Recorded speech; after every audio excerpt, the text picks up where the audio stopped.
Welcome po. Welcome kay Tita Maxi Feng Shui Tip. Tandaan nyo sa April 4, Friday po, Chinese na All Saints Day.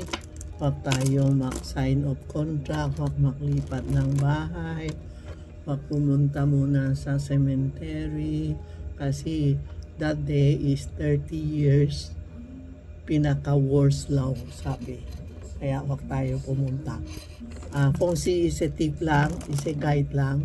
Kung naniniwala kayo, gawin nyo. Pag hindi naniniwala, okay lang po. It's only a reminder sa mga Chinese. Hindi kami pupunta sa cementerio or temple that day. Kasi that day is the best, not the good day for sala tayo, no? Meron akong dumating bagong stock.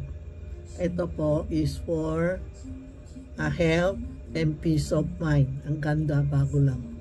Pang lalaki, babae, oh. It's a liuli, ang tinatawag natin liuli, for health and for peace of mind. Dumating dalawa lang. Isang maliit, isang malaki. Ang ganda. Ito yung malaki. Pagsuot ko, yung ko, nakuiwis din ako, Nagre-cleansing din ako, baka kala nyo, pwede din swertehin kayo kasi sinuot ko, no? Is for peace of mind and health. Meron tayo, ito original, original, isa lang, amber. Para sa pera ito, amber, original. Wala, isa lang dumating, ang daming order ko. Isa lang dumating, original. Ang original amber, pag nak-lighter ka, may amoy. Pero tako ng mga tao, no, na mag-lighter. Pero talagang original ito na amber. Tapos meron tayo original na Super 7. Napakaganda.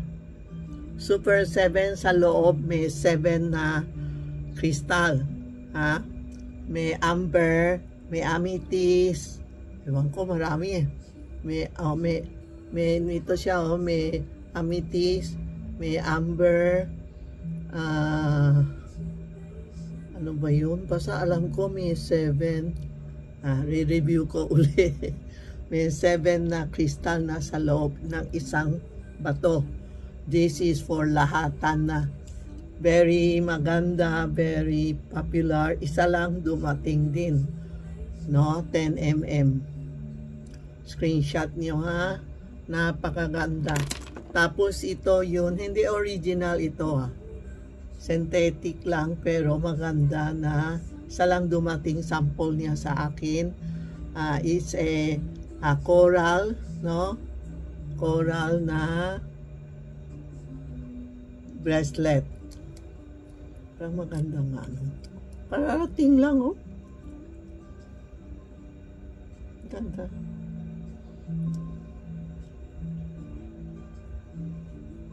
Tapos meron tayo green. Ayan, yan din. Ito yung may piyaw. Piyaw siya. Ayan po. For money. Ito na maraming piyaw. Daming piyaw niya, oh. Isa-isa lang pinasample sa akin po. Kung gusto nyo, text nyo si Tita Maxi o si Charmy Ongpin, Inday o Rena, mag-reserve kayo. Ito, darating na itong maganda. Ibig sabihin, panalo na ako. Wala pang stock to, sample lang. Yan. Order kayo kay Inday Pak dumating, Ito, ibig sabihin, panalo na tayo. Okay? Ito ang bagong dating natin. Iba may stock, iba wala. Text Tita Maxi o Charmy Ongpin para order kayo. Kasi ngayon, kunti lang stock dumadating. Hindi pareho yung Chinese New Year, no? dumadating, ang daming order, maraming tayo stock papakita sa inyo.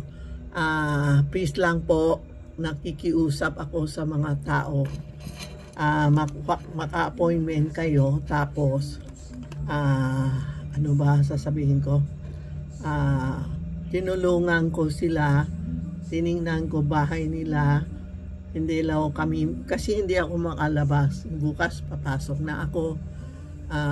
Tiningnan ko bahay nila, kung anong kailangan nila, tapos sabi niya pupunta na, mako-order.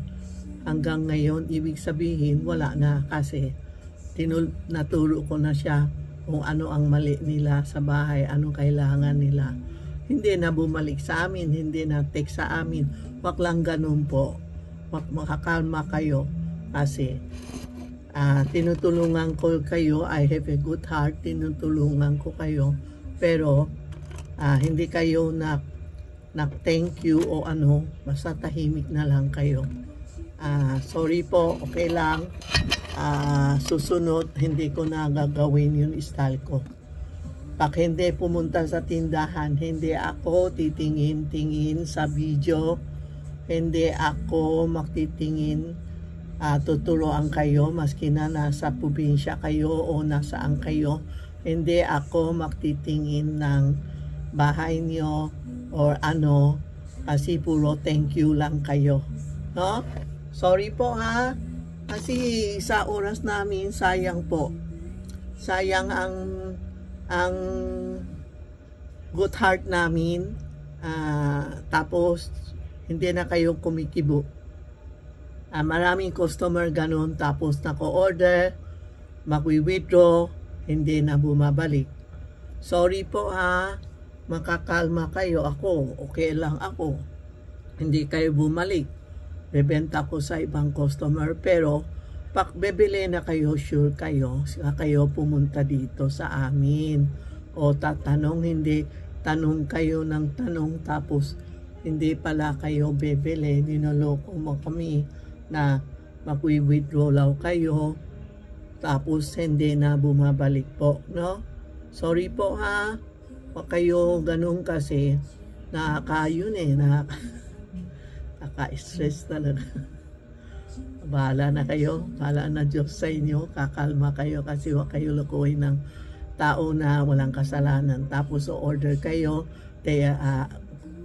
naka-advise ako sa inyo, tinulungan ko kayo, alam nyo na ang kinukuha nyo ang knowledge ko na bahay nyo, anong mali, tapos hindi na kayo bumalik. Parang isang customer ko ngayon, naaalala ko pa yung mukha niya, tinulungan ko siya buong bahay, tinulungan ko, tapos sabi niya, tita, bebili ako sa iyo, basta sabihin mo lang ano. E di buong bahay ko, buong bahay niya, tinignan ko. Ang tagal namin sa tindahan, may buong umaga. Tapos sabi niya, tita, sige, babalik ako ha. Lahat na sinabi mo, kukunin ko. Hanggang 2025, wala pa siya. Anong gagawin ko, di ba? Pero naalala ko pa mukha niya. Pag bumalik siya, alam mo sino ka, ma'am. Nanonood ka palagi sa TikTok ko, YouTube ko. Okay po?